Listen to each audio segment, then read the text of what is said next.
आप social media की कोई ऐप उठा के देख लें, वो फेसबुक है, वो ट्विटर है, इंस्टाग्राम है, टिकटॉक है, स्नैक वीडियो है, सोशल मीडिया की कोई साइट हो, कोई यूट्यूब हो, कुछ भी हो, उस पे सिर्फ इस वक्त आप खोलेंगे तो आपको सिद्धू मूसेवाला दिखाई देगा। कोई खास एम नहीं जिंदगी दा, मैं टारगेट हाँ आबादी दा, अज मरदा भावें कल मर जा, मैनू खौफ नहीं बर्बाद। जिसने भी मर्डर करवाया है वो सिद्धू मूसेवाले के बहुत करीब है और वो उसकी बढ़ती हुई शोहरत से, उसकी पॉपुलैरिटी से बहुत ज्यादा खाइफ था। जमीनें दिखाता था, ट्रैक्टर, बंदूक के गोलियां, और वो कहता था जी कि मेरे ऊपर सीने पे मेरे वार करें, मैं मौत से नहीं डरता, जवानी में जनाजा उठ जाएगा। मुक भी जावा, मर भी जावा, उस बाद भी थोक याद करन भी सी आया सी।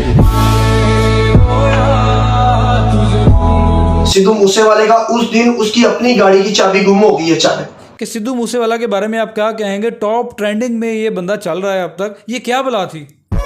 10,000 कलाकार है पंजाब च, एक भी दस दो पिंड च रहिंदा होवे आपदे। वो दूसरी जीप पे गया, उसकी खाला बीमार थी, उसका वो पता लेने जा रहा था, वो दूसरी जीप पे गया, फौरी पूरी रेकी के तहत बता दिया गया कि इस वक्त वो निहत्ता जा रहा है, उस पर फायरिंग कर दी गई और वो मार दिया गया। सिद्धू मूसेवाले का भी जब नतीजा निकलेगा तो आप देखेंगे कि इसके पीछे कोई ना कोई आर्टिस्ट। कभी भी किसी गैंगस्टर को डायरेक्टली किसी फनकार से कोई मसला नहीं होता। लोगों की जानों के साथ ये फनकार खुद ही खेलते हैं अपनी पॉपुलैरिटी का ग्राफ ऊपर नीचे करने के लिए।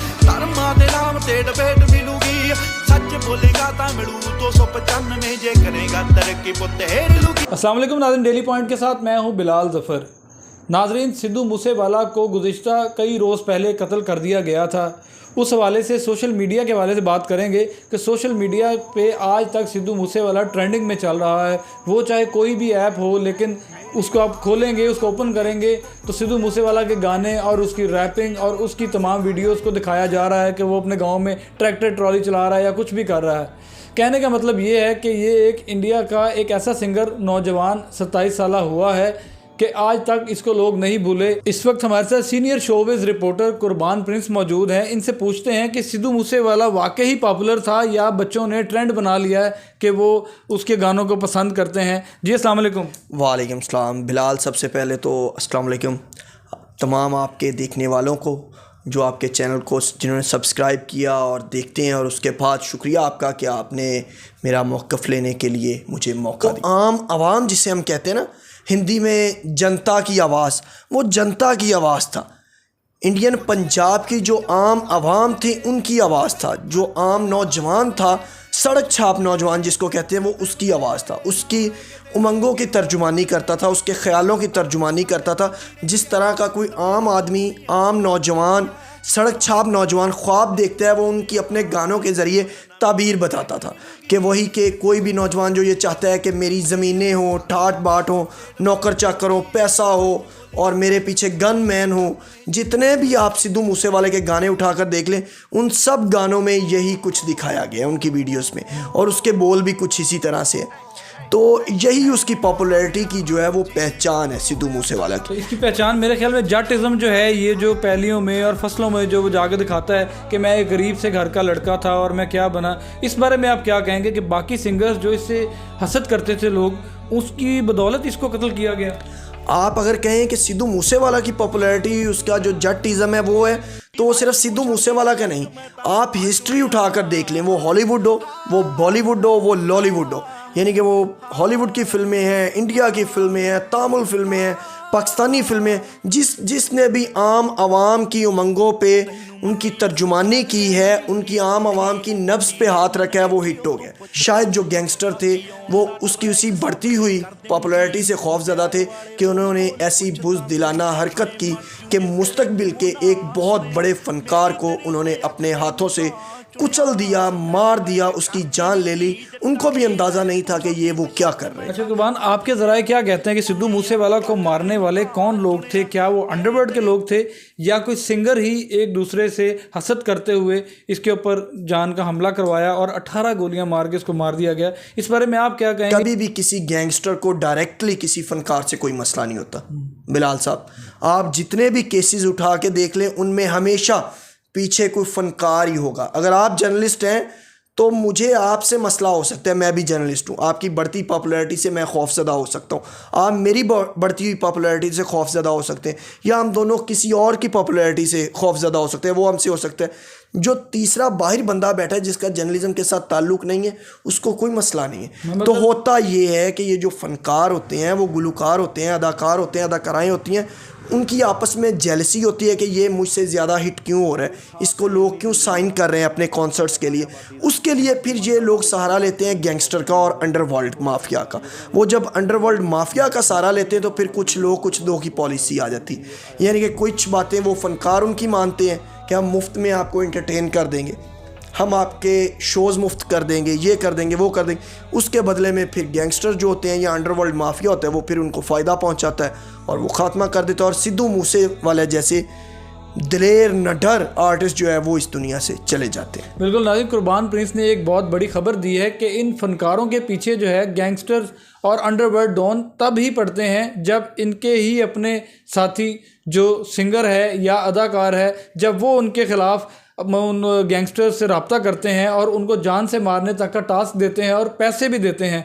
बाकी और इस बारे में आपके पास और क्या मालूमात है कि सिद्धू मूसेवाला को ये चीज़ें कब से फेस करना पड़ रही थी? सिद्धू मूसेवाला ने बहुत कम अरसे में बहुत बड़ा नाम बना लिया था और जो लोग उसके नाम को ख़त्म करना चाह रहे थे, जो गैंगस्टर उसको मार कर अपना रास्ता साफ करना चाह रहे थे, या जिन फनकारों के कहनों पर इन गैंगस्टर्स ने या अंडरवर्ल्ड माफिया ने उसका कत्ल किया सिद्धू मूसेवाले का, तो उनको आज ये सबक सीख लेना चाहिए कि वो मर के भी जिंदा है सिद्धू मूसेवाला, लेकिन ये जिंदा होके भी मर गए हैं। इन पे आज सब लोग थू थू कर रहे हैं जबकि उसको लोग ट्रिब्यूट पेश कर रहे हैं। क्या वो अपने गानों में जिंदगी, आने वाली जिंदगी के बारे में जिक्र कर देता था, बता देता था, जैसे कि 295 का उसने जिक्र किया और ये वही सेम डेट और महीना बनता है, तो इस बारे में क्या कहेंगे? और उसने अपने गाने में कहा कि मैं जवानी में ही कत्ल हो जाऊंगा, जनाजा उठाना पड़ेगा, क्या कहेंगे इस बारे में आप? सिद्धू मूसेवाले को भी अंदाजा नहीं था कि ये क्या होने जा रहा है। 295 जो उन्होंने गीत गाया तो उनको अंदाजा नहीं था कि क्या होगा, लेकिन ये उनको जरूर था पता कि उनको धमकियां मिल रही हैं और कत्ल की उनकी कोशिशें की जा रही हैं, जिसका उन्होंने 12 दफा खुद एतराफ किया इंडियन मुख्तलिफ टीवी चैनल्स पर जाकर। और उन्होंने ये भी कहा कि अगर किसी में दम है तो वो सामने से आके मर्दों की तरह वार करे। लेकिन ये बुज़दिल थे लोग जिन्होंने भी वार किया गैंगस्टर में। मैं इनको कोई गैंगस्टर या अंडरवर्ल्ड माफिया नहीं कहूँगा, मैं इनको इंतहाई बुज़दिलाना इसको हरकत कहूँगा, क्योंकि मर्द सीने से वार करते हैं, इन्होंने पीछे से वार किया। उसकी वो तर्जुमानी करता था, वो जमीनें दिखाता था, ट्रैक्टर, बंदूकें, गोलियां, और वो कहता था जी कि मेरे ऊपर सीने पे मेरे वार करें, मैं मौत से नहीं डरता, जवानी में जनाजा उठ जाएगा। हर बंदे की यही ख्वाहिश होती है कि ठाट बाट हो और फिर उसी तरह की जिंदगी में वो दुनिया से चला जाए। तो यही चीजें थी जो उसको दिन ब दिन उसकी पॉपुलैरिटी में इजाफा कर रही थी, और इसी बढ़ती पॉपुलैरिटी से ये लोग खौफजदा थे, जिसकी वजह से इन्होंने ये ओछी हरकत की। अच्छा कुमार, लास्ट में मुझे ये बताइएगा, क्या पाकिस्तान में अदाकार, सिंगर्स इस तरह एक दूसरे को कत्लो गारत करवाते रहे? स्टेज अदाकारा की मैं रिसेंटली मिसाल दूंगा, किस्मत बेग थी, तो उनके साथ क्या हुआ, कैनाल रोड पे उनके, अल्लाह माफ करे, इबरतनाक किस्म का उन पर हमला किया गया, उनको जान से मार दिया गया। इसी तरह हाजी सुल्तान रही साहब देख ले, तो उनको भी गोलियां मारी गई, उनको भी मारा गया। उनके कातिल आज तक आपका इतना बड़ा सरमाया, जिसके बाद वो कहता था, जब सुल्तान रही साहब कहते थे कि जदों मैं जावांगा सब कुछ नाल ले जावांगा, यानी कि फिल्म इंडस्ट्री खत्म हो जाएगी, और सच कुछ खत्म हो गए। और उनके कातिलों को आज तक 28 साल बाद भी गिरफ्तार नहीं किया गया, बल्कि मुख्तलिफ तरह की क्या सराइयां की जाती रही, लेकिन इंसाफ नहीं मिल पाया। यहाँ भी ऐसा होता है, आज भी थिएटर ड्रामे हो, टीवी ड्रामे हो, फिल्में हो, अदाकाराएं फोन करती हैं अंडरवर्ल्ड माफिया को कि इसको कट करवा दे, वो अदाकारा कट हो जाती है। फोन आता है अदाकार को, ओए तू फलानी कुड़ी के नाल गाने ही परफॉर्म करना है, आगे से इतना बड़ा नाम होगा आर्टिस्ट का, वो कहेगा ओके सर, वो परफॉर्म कर रहा होता है, जबकि उस लड़की की फर्स्ट एंट्री होती है ड्रामे में या फिर उसका ब्रेक थ्रू होता है। तो ये हर जगह होता है, ये कुछ लोगों की पॉलिसी के तहत होता है, लोगों की जानों के साथ ये फनकार खुद ही खेलते हैं अपनी पॉपुलैरिटी का ग्राफ ऊपर नीचे करने के लिए। कि शोबिज के लोगों को अंडरवर्ल्ड गैंग्स का सामना तब ही करना पड़ता है जब उनके अपने लोग मुलविस होते हैं। उस 27 साल नौजवान को तो मार दिया गया, लेकिन पूरी दुनिया में उसको सोशल मीडिया से खत्म नहीं किया जा सकता, वो आज तक ट्रेंडिंग में चल रहा है, जाने वो क्या बला थी। नाइन, अगर आपको हमारा प्रोग्राम पसंद आया तो हमारे चैनल को लाइक करें और सब्सक्राइब करें, और कमेंट करके लाजमी बताइएगा कि आपको हमारा प्रोग्राम कैसा लगा। हमें इजाजत दीजिए, अल्लाह हाफ़िज़।